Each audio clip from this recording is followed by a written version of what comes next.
함께 읽겠습니다. 이것은 하나님의 말씀입니다. 이것들을 증언하시니가 이르시되 내가 진실로 속히 오리라 하시거늘 아멘. 주 예수여 오시옵소서.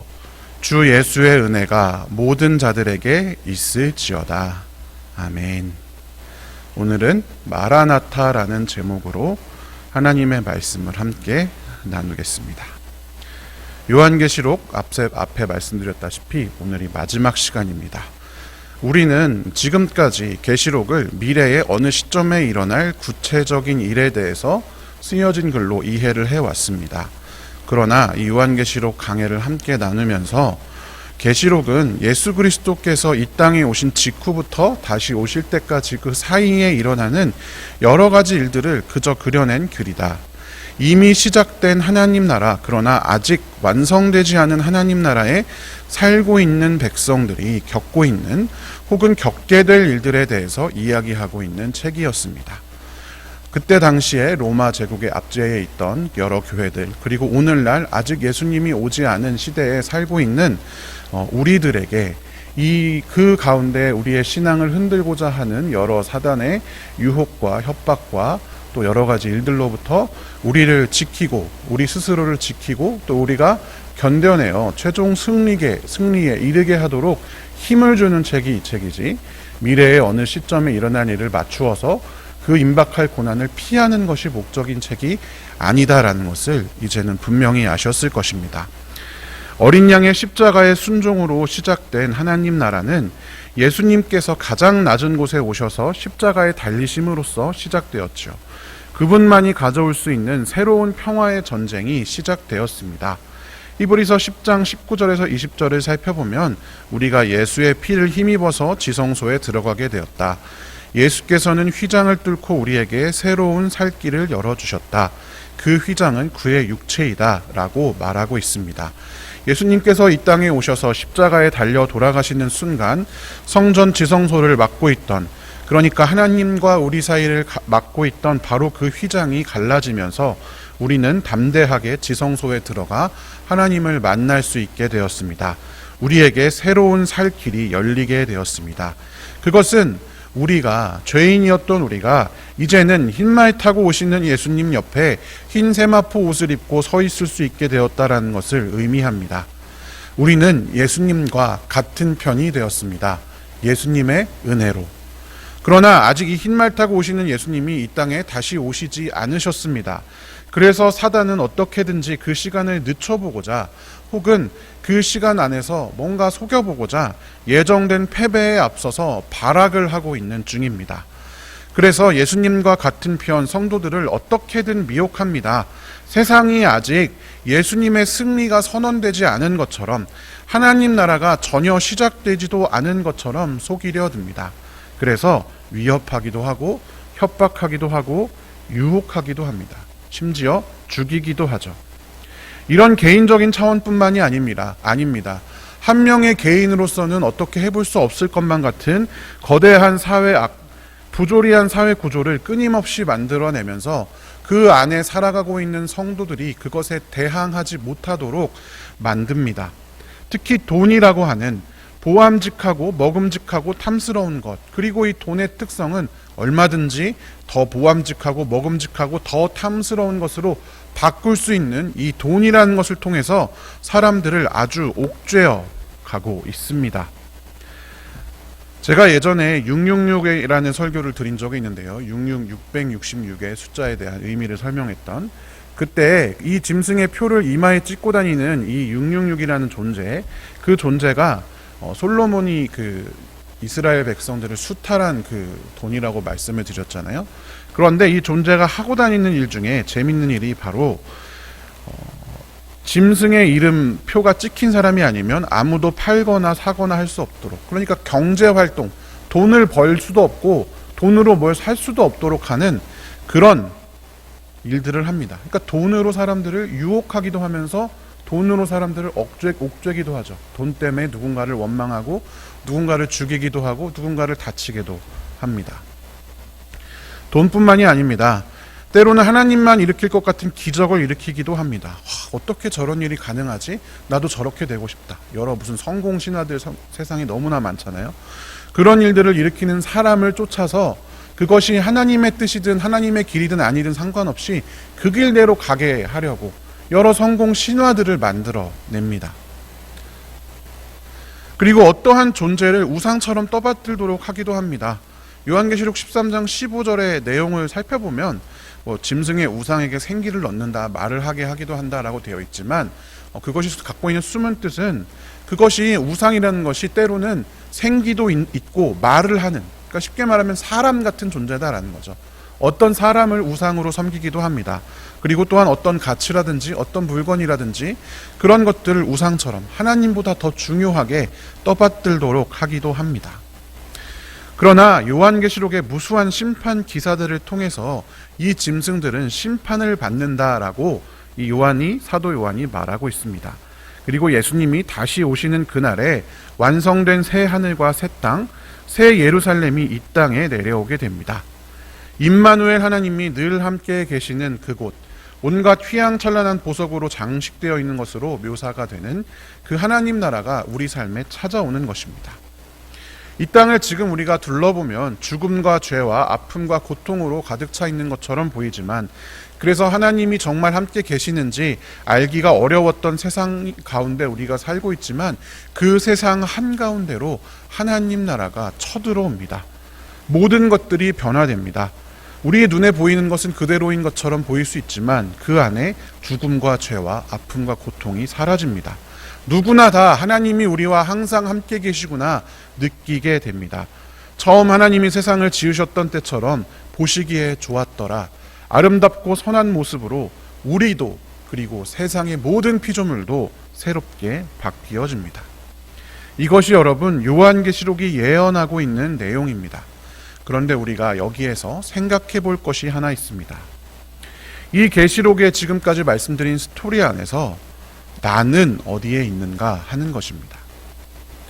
많은 사람들이 계시록 안에서 나의 위치를 찾기를 어려워합니다. 그러니까 내가 이 계시록 안에서 어디에 위치해 있는지를 찾기를 어려워합니다. 왜냐하면 계시록이 주는 여러 심판의 이미지를 두려워하는 우리의 모습 때문입니다. 그래서 많은 사람들이 미래에 받게 될 고난을 피하기 위해서 계시록에 나와 있는 여러 이미지들을 현실의 상황에 대입합니다. 여러분 유튜브만 찾아봐도 얼마나 많은 그 요한계시록에서 출발한 음모론이 있는지 모릅니다. 베리칩부터 시작해서 전시한 여러 가지 일들. 그래서 그 대상을 찾아서 물리치고 그 대상으로부터 영향을 안 받고 피해서 그 종말을 피하고자 하는 사람들이 많습니다. 또 어떤 사람들은 나는 하나님 편이라기에는 아직 부족해, 나는 세상 가운데 자꾸 넘어지고 있어, 그것 때문에 내가 하나님 편이 아닐까봐 두려워합니다. 내가 나도 모르게 사단에게 이마에 표를 받은 건 아닐까? 그래서 내가 자꾸만 내 의지와 다르게 죄를 짓는 것은 아닐까? 하나님의 뜻에 순종하고 싶은데 순종하지 못하고 있는 내 모습을 살펴볼 때에 내가 정말 흰말 타고 오시는 예수님 옆에 서 있을지 없을지 확신이 없습니다. 그래서 자꾸만 나를 예수님 옆에 성도들 편에 놓지 않고 그저 심판 가운데 고통받는 사람에 위치시킵니다.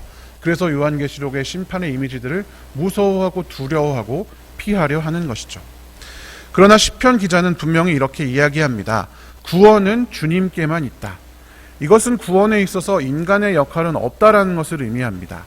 인간, 특히나 개인의 상태가 어떠함과 상관없이 예수님께서 죽임당한 것 같은 어린 양의 모습으로 이 땅에 오셔서 십자가에 달리시고 부활하심으로써 승리를 얻으셨습니다. 우리가 하나님 편에 설 수 있는 것은 우리가 지금 죄를 짓고 있냐 마냐, 내가 하나님을 일상에서 하나님을 얼마나 사랑하냐 마냐, 이것이 아니라 우리가 하나님 편에 설 수 있는 유일한 이유는 바로 예수의 십자가 때문입니다. 예수님의 십자가를 믿기 때문입니다. 내가 지금 얼만큼 하고 있느냐는 중요하지 않습니다. 예수님이 훨씬 중요합니다. 그 믿음 하나로 예수님이 십자가에 달려 돌아가셨고 세상을 위해 이 땅에 오셨고 우리를 구원하셨다라는 것을 믿으면 예수의 피로 죄 씻음을 받아서 우리는 예수님 곁에 선 성도들이 됩니다. 여러분 기억하십시오. 여기 나와 있는 분들 중에는 예수님을 안 믿는 분은 없으리라 생각합니다. 그렇다면 요한계시록 안에서 우리의 위치는 무엇이냐? 예수님 옆에 흰 세마포 옷 입고 있는 성도들의 위치가 우리들입니다.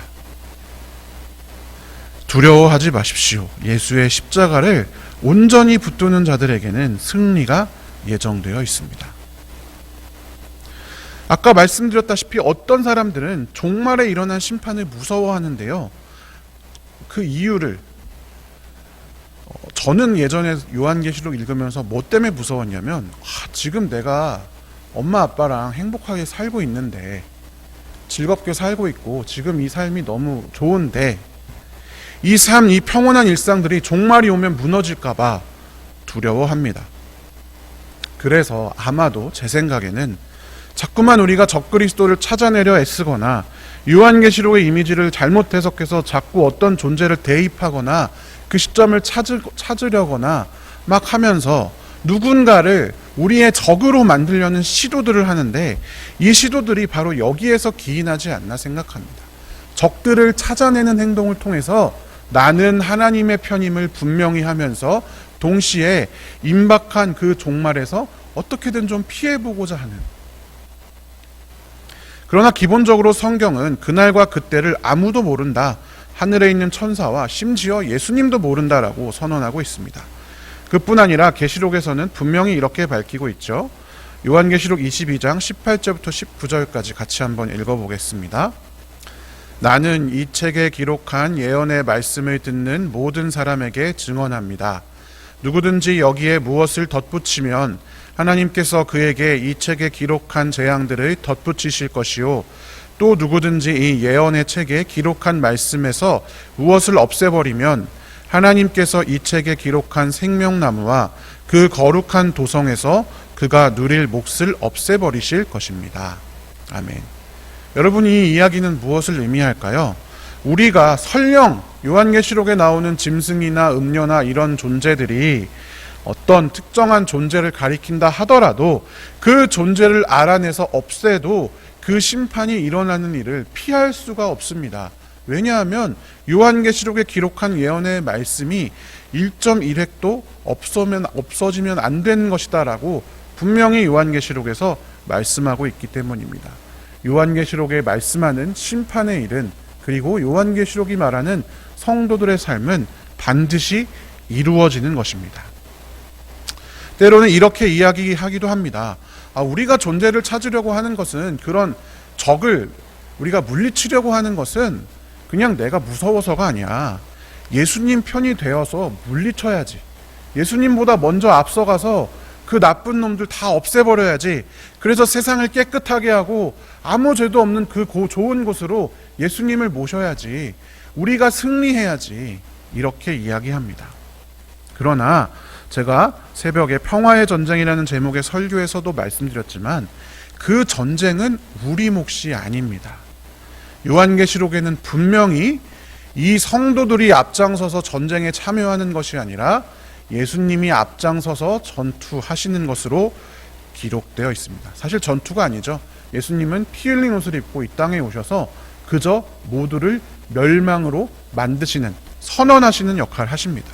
싸움은 예수님께서 하십니다. 우리는 그분의 편이 되는 것입니다. 예수님을 위해 군사가 되어서 예수님이 명령하기도 전에 저기 이마에다가 우리의 생각대로 사단 표딱지 붙이고 몰려가서 싸그리 없앤 다음에 예수님 오십시오 마라나타 이렇게 이야기하는 것이 아닙니다. 악은 예수님께서 이 땅에 다시 오실 때 멸망받게 되는 것입니다.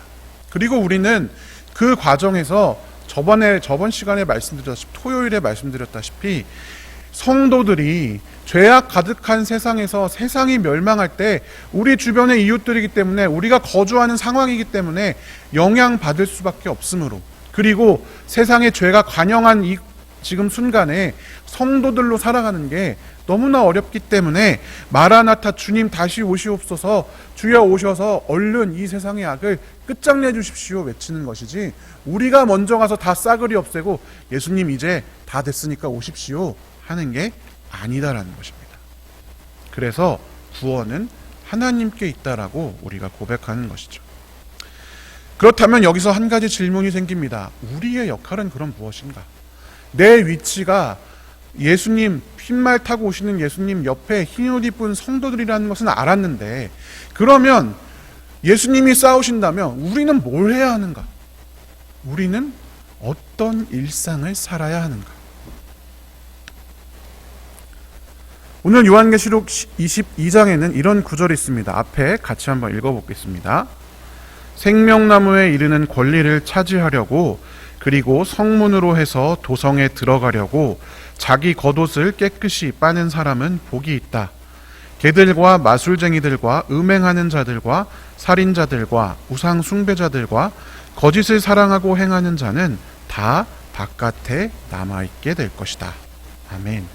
우리가 해야 할 일은 무엇이냐? 죄로 인해 더러워진 우리의 겉옷을 깨끗이 빠는 것입니다. 제가 처음 요한계시록을 시작할 때 오후 찬양 예배 때 거기서 나오라라는 제목의 설교를 했는데요. 거기서 나오라, 요한계시록 18장에 나와 있는 성경 구절입니다. 죄악에, 거기 그 바벨론에서 일어나는 죄악에 참여하지 말아라.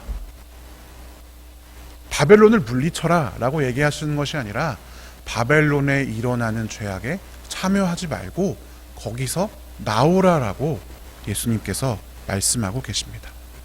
무엇이 예수님의 길인지, 무엇이 하나님의 길인지 우리가 분별하고 하나님의 길이 아닌 것을 걷지 않고 하나님의 길을, 이제 우리는 하나님 편에 선, 예수님의 은혜로 하나님 편에 옆에 선 흰옷 입은 성도들이 되었으니 자꾸만 죄로 인해, 우리의 어떤 욕심으로 인해 옷이 더러워질 때마다 그 겉옷을 빨면서 하얗게 다시 만들면서 우리가 예수님 편입니다. 내가 비록 죄에 물주는 사람이지만 그럼에도 불구하고 나는 끝까지 예수님 편에 오늘도 서기 위해서 노력하겠습니다. 결단하면서 그 삶을 살아가는 것이죠. 그러나 여러분, 사단이 얼마나 교묘한지 모릅니다. 심지어 종교라는 이름으로도 사단은 들어와 있고 기독교라는 이름 안에서도 사단이 있습니다. 충격적이지만 제2차 세계대전 당시에 나치 독일에 대항한 보네포 같은 사람도 있지만 많은 교회들이 나치에 협력합니다. 오히려 나치에게 이론적인 배경, 그러니까 이데올로기, 정당화를 제공해 주기도 했습니다. 당시에 유명한 신약학자로 알려졌던 칼 페처라는 사람이 이렇게 이야기했습니다. 교회는 독일 민족을 위해 존재할 때만, 독일 민족을 위해 이기심 없는 봉사를 할 때만 교회일 수 있다.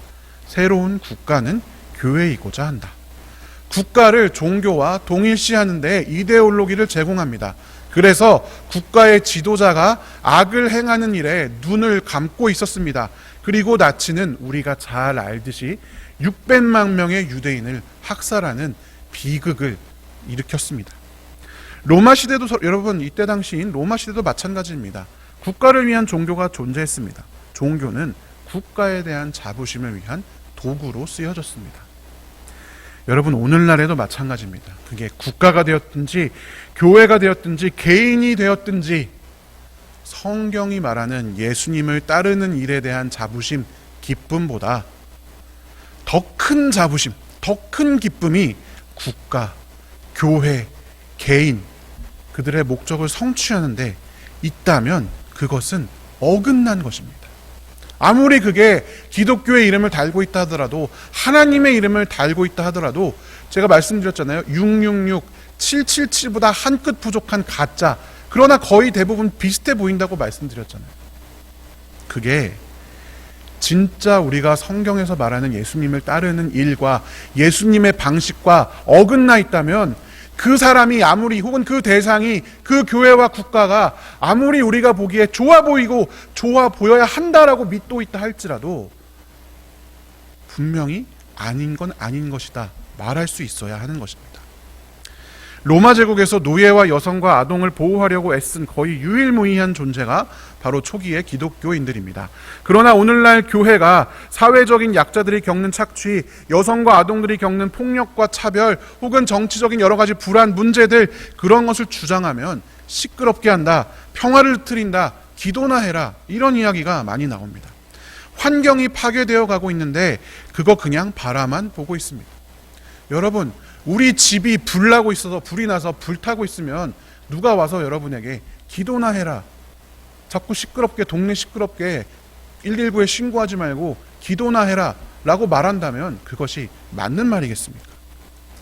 사랑하는 성도 여러분, 우리는 매일매일 일상을 살아가면서 누구의 편에 서서 어느 길을 따라갈 것인가, 어떤 일상을 살아갈 것인가, 나의 선택이 무엇을 쫓는 선택일 것인가, 어디에 관심을 두고 어디에 시선을 두고 살아야 할 것인가를 기억해야만 합니다. 사랑하는 성도 여러분, 우리는, 예수의 길을 따르는 우리는 어떤 사람이어야 하겠습니까? 많은 사람들이 구원받은 이후에 어떤 삶을 살아야 하는지 헷갈립니다. 구원받기 전까지는 우리가 예수님을 만나야 구원받을 수 있으니까 예수님 만나주시옵소서 합니다. 그러나 저도 그런 일을 겪었지만 예수님께 구원받았음을 확신하고 나서 그 다음에 어떻게 살아야 되는지 모르겠는 거예요. 그래서 그냥 교회에 나와서 열심히 봉사하고 교회에 나와서 하라는 걸 열심히 하고, 그리고 뭔가 마음이 허전할 때마다 예수님 만나주세요. 제가 어느 날 예수님께 만나달라고 기도하고 있는데 예수님이 저에게 이런 말씀을 하시는 것 같았어요. 너는 내가 몇 번을 만났는데 언제까지 만나달라고 말을 하니? 왜 너는 나는 그래 이제 예수님 만났으니까 어떻게 살게요라고는 왜 말을 하지 않니? 구원받은 이후 우리의 삶, 예수님 편에 선 우리의 삶은 이 사단의 세력이 우리를 유혹하고 핍박하고 협박하고 너 정해, 타협하든지 아니면 나한테 항복하든지 아니면 대항하다가 그렇게 죽든지 고통을 겪든지, 이 길, 이 요한계시록 당시에 이 7교회가 겪었던 이 길 중에 하나를 선택하라고 강요하는 이 상황 가운데에서 어떤 선택을 해야 하는지를 매일매일 선택하며 살아가는 것이 구원받은 자의 삶입니다. 그리고 우리는 분명하게 확실하게 이루어질 하나님 나라를 알고 믿기 때문에 혹때론 타협하고 혹때론 넘어지고 혹때론 힘들어 하나님께 부르짖는 한이 있더라도 예수님을 최대한 선택하기 위해 애쓰면서 몸부림치면서 버텨가는 것이 구원받은 자의 삶입니다. 그리고 그런 우리에게 예수님께서 요한계시록 마지막에 분명하게 이렇게 말씀하십니다. 함께 읽어보겠습니다. 이 모든 계시를 증언하시는 분이 이렇게 말씀하셨습니다. 그렇다, 내가 곧 가겠다. 아멘 오십시오. 주 예수님, 주 예수의 은혜가 모든 사람에게 있기를 빕니다. 아멘. 오늘 설교의 제목이 마라나타입니다. 마라나타는 주여 속히 오시옵소서라는 뜻을 가지고 있는데 필연적으로 온다라는 뜻을 가지고 있는 그런 단어입니다. 예수님 언제 올지 모르지만 오시옵소서, 그게 아니라 예수님 반드시 오십니다. 그리고 이 마라나타라는 말을 초대교회 사람들이 서로 인사할 때 사용했습니다. 마라나타, 우리 예수님 곧 오십니다. 우리는 같은 편입니다. 우리 싸우지 말고 우리 서로를 위해 삽시다 하면서 마라나타 인사를 나누었습니다. 제가 이제 새벽에는 여러분들과 말씀을 나눌 기회가 이제는 없지만 여러분에게 마지막으로 또 여러분의 삶에서 만나는 분들에게 이 마라나타의 마음을 가지고 인사하고 마라나타의 마음을 가지고 사셨으면 좋겠습니다. 예수님이 분명히 오십니다. 그렇기 때문에 우리가 설령 예수님만 선택하고 살다가 모든 가진 것을 다 잃고 죽어버린다 할지라도 마침내 그 삶은 성공한 삶, 승리한 삶이 되는 것입니다. 세상에 보이는 것으로 성공과 실패를 가르는 것이 세상의 가치이지만 하나님 나라, 분명히 우리에게 이루어질 하나님 나라는 그렇지 않기 때문입니다. 사랑하는 성도 여러분, 주 예수의 은혜가 우리 모든 사람에게 있기를 주님의 이름으로 간절히 축원합니다. 함께 기도하겠습니다.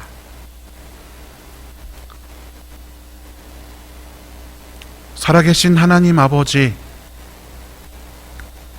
사랑하시는 아들 예수를 우리에게 보내주시어서 우리로 하여금 잘한 것 하나 없는데도 심지어 예수님 믿고 나서도 자꾸만 세상과 타협하는데도, 죄를 짓고 자꾸 쌓는데도 불구하고 그 십자가의 보혈로 우리 모두를 구원하시고 우리 모두를 예수님 옆에 흰옷 입고 서게 하시니 감사합니다.